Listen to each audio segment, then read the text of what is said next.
Hello everyone and welcome to the channel.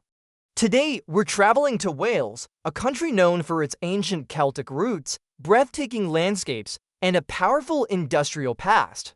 Wales may be small in size, but its history is rich, emotional, and deeply influential. In this video, we lines explore how Celtic traditions shaped Welsh identity and how the Industrial Revolution transformed Wales into an economic powerhouse. So let's begin our journey through time and discover the story of Wales. Wales is part of the United Kingdom and is located to the west of England. It is famous for its mountains, valleys, rugged coastline, and green countryside. But beyond its natural beauty, Wales has a strong cultural identity. The Welsh language, Cymraeg, is one of the oldest living languages in Europe and remains an important symbol of national pride. Music, poetry, and storytelling are deeply rooted in Welsh life, reflecting centuries of tradition and resilience.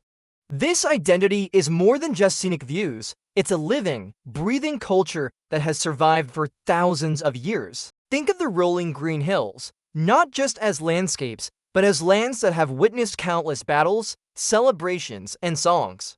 The national pride is tangible, you can feel it in the air, especially when you hear the lyrical sounds of the Welsh language being spoken.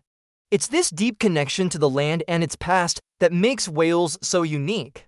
The story of Wales begins with the Celts, who arrived in Britain around 600 BCE. These early people formed tribal societies and lived closely with nature. They believed in powerful spirits, gods, and legends, many of which still influence Welsh folklore today.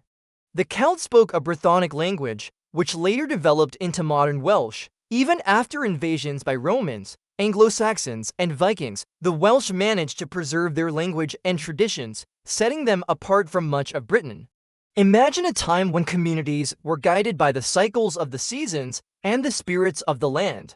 This wasn't just religion, it was a way of life. The Celts passed down their history and beliefs through epic tales and poems, creating a rich oral tradition that formed the very foundation of Welsh culture. Their resilience was incredible. While other parts of Britain saw their native languages and cultures fade under new rulers, the Welsh held on tight.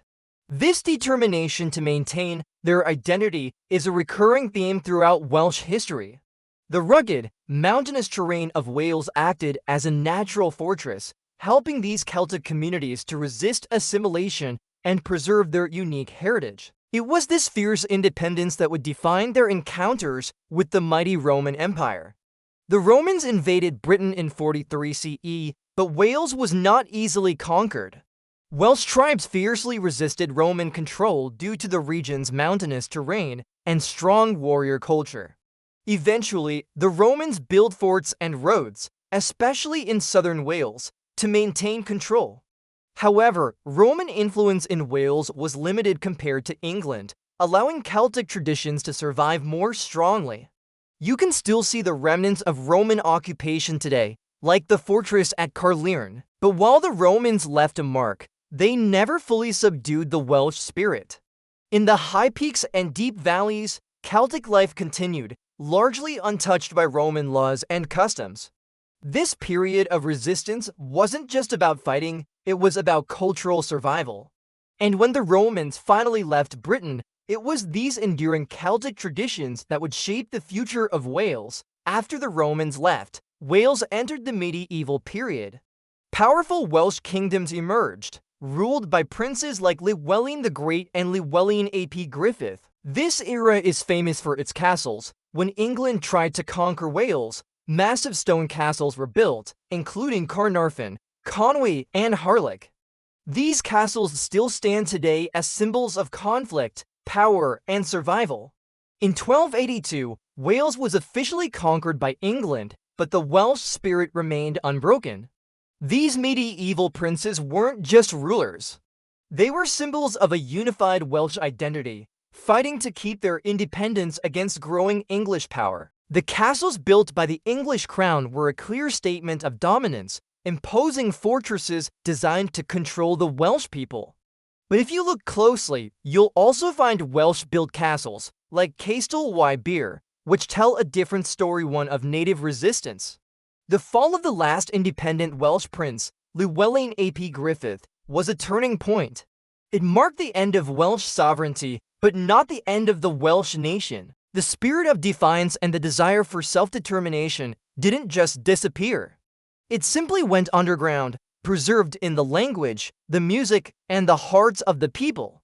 Despite political control by England, Welsh culture continued to thrive. Poetry competitions, called Eisteddfodau, celebrated music and literature. The Welsh language was passed down through generations, even during times when it was discouraged. Religion, especially nonconformist Christianity, played a major role in shaping Welsh communities and values.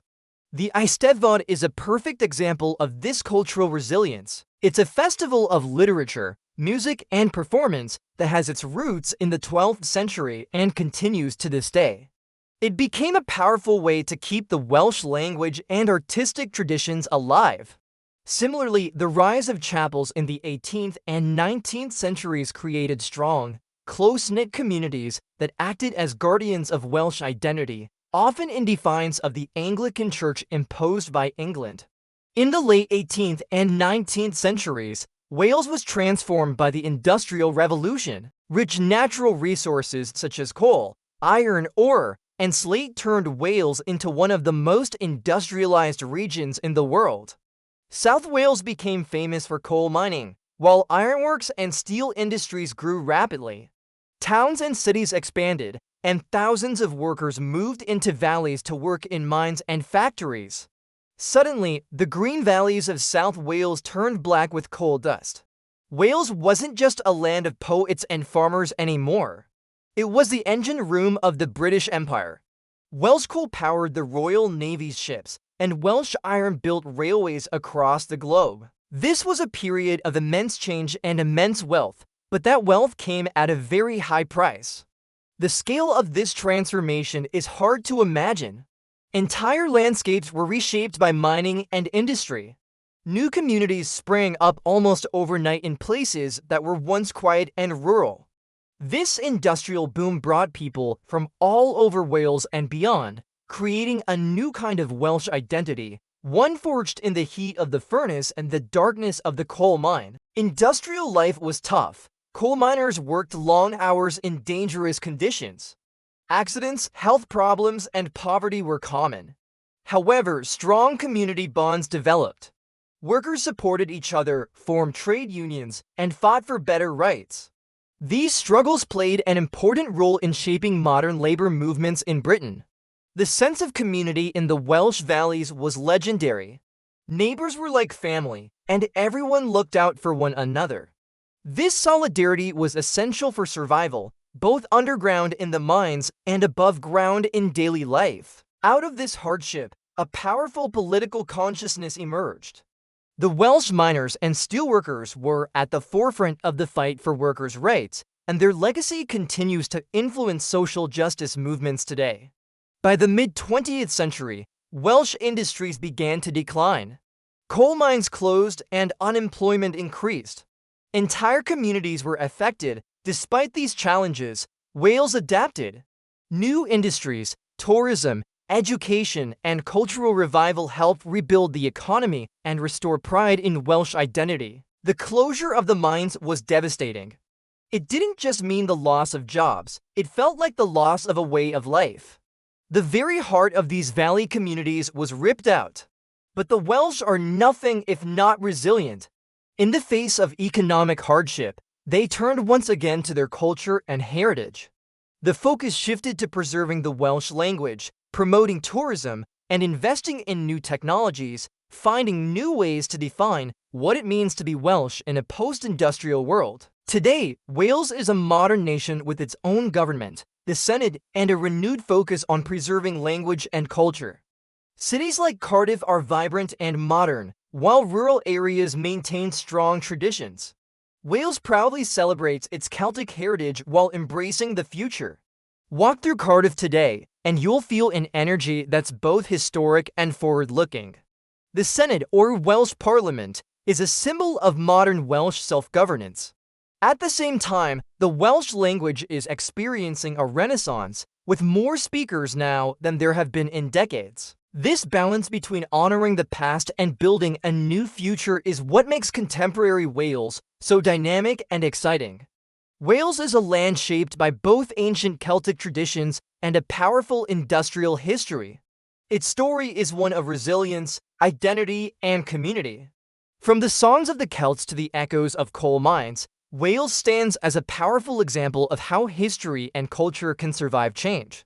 Thank you for watching, and don't forget to like, share, and subscribe for more history journeys.